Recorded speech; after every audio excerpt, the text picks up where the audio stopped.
A very good morning to our viewers.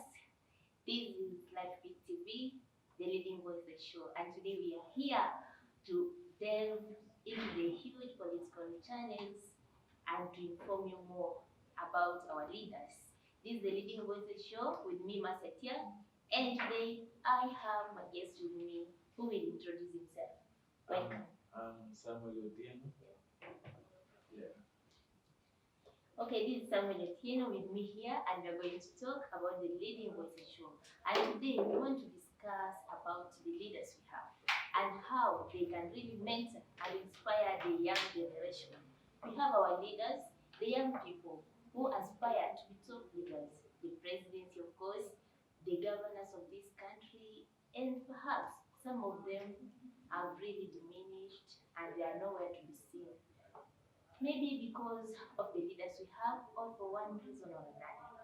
And maybe to our guests today, do you believe like the leaders we elected? Maybe in Kenya, we had our elections recently. Do you believe those leaders can really mentor and inspire the young upcoming generation? Not all of them. Not all of them. Not at all. Wow. Yeah. And what's the reason for that?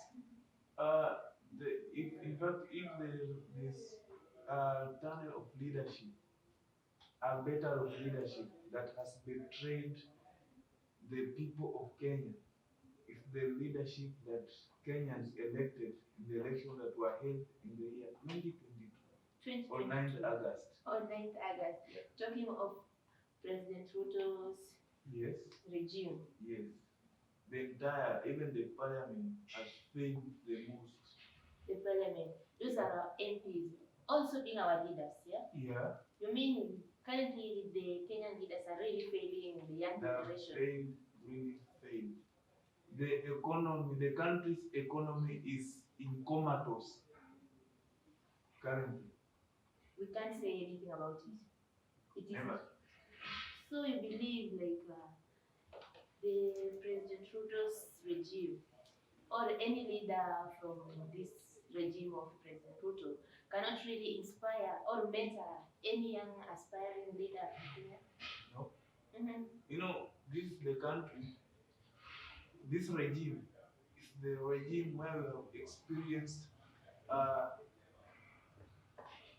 massive killings and abductions, but the leaders, they doesn't care. They doesn't say anything. Instead, we saw the other time during Gen Z protest. There were hooded men kidnapping young people who were demonstrating against the ethnic finance bill, impunity finance bill. Instead, the president praised the police. Okay. Yet the mothers who carried these kids for 9 months, when severe pain, were crying. But the president, the CS, Kithure Kindiki, whom you people are proposing to be the next DP, has said nothing about it. Of course, Kindiki being like the top candidate preferred to replace Gachagua, it's not like perhaps being that he has negative profiles. Maybe on the other hand, he has also positive profiles. And on that note, Kindiki was not saying nothing about the disappeared Gen Z still today, the massive killing of Gen Z, the person who ordered the use of machine guns to the innocent Kenyans, you are then proposing to be the DP. So according to you, that one should not be the case. Yeah. Kindiki is out of it. To say it in a hyperbolic manner, if you want to cut the rat, you use the cut regardless of its color. Maybe it might be blue, white, or coated with brown sprinkles. But we want to use the cut that will cut the rat.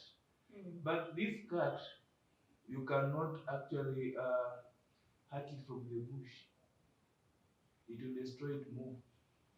So according to you, what are these values that these leaders are missing to enable mentor or perhaps be an inspiration to the young Most generation? these these leaders are most of them are political puppets, political muppets, sitting on the streets just to solve political bandits, but they are not keen to the vast interest of the people who elected them. That's it. So they are just like the parliament nowadays. People have lost interest with the parliament. They have lost faith. The parliament, the flow of the parliament nowadays is used to solve political bandits. So, Because when I remember before the passing finance bill, the last finance bill, okay. when it was being interrogated, the MPs were being told by Kenyans outside there before they voted, Yes, that this finance bill is bad. Some of them was spotted boon at them, whether you like it or not, it will pass, right? yes, Till they went there, they passed the finance bill. Young people died till the president himself conceded that he will not sign the finance bill after the death of young innocent people. still it would not work. That means Kenyan leaders lack integrity. They lack integrity, they're just political puppets. Always greedy for power and all that. Yeah. But we've had some iconic figures like Babu Wino really fighting for Kenyans. We've had some of the leaders and maybe the lawyers. We have had PLO trying to address some issues, especially the government, the top-notch government, at least addressing that your people are not really doing well. Your people are not happy with you. And maybe on that note, can we advise the young generation maybe to stop focusing on the top leaders and just be themselves when they have to be, they have to come up as mature leaders? You know, already you have the government that's the running. Yeah, we must constrain the government to do the right thing. The problem is that the president himself, the guy from the president himself, Yes. he gives deaf ears to the citizens. This the president cannot advise, first of all. He gives deaf ears to the president, to the citizens. This is the president that does things willingly. Like the saying of Adani, it needed public participation. There was no, it was like selling someone's property. Like you have a chair, it's yours, then you just sell it anyhow. Which is not right. And the information the Adani, the process of selling Adani is not proper. The universal health coverage is not proper. It needs public participation. But the government, which day and night, it doesn't have money. We saw the impeachment of Gachagua. The government that claims that it doesn't have money, it printed papers for signatures within 2 days. This government doesn't have money. Doesn't have money and Yes. selling properties for Kenya. Selling properties. This government has right now the debt, Kenyan debt has increased from, it was initially 10 trillion. Now it is 10.5 trillion, but we're selling the Kenyan properties at the same time. If we're blaming Uhuru Kenyatta, yes, Uhuru Kenyatta was borrowing, but he was not selling the Kenyan properties. These are properties that were in the dreams of our forefathers, the likes of Jomo Kenyatta. Yes. But somebody is selling it because with the aim that Kenya is making losses from it. Was it built yesterday? Of course not. And perhaps this administration, the Kenya Kwanza administration, we are told, of course, in everything we don't have to take it on the negative side.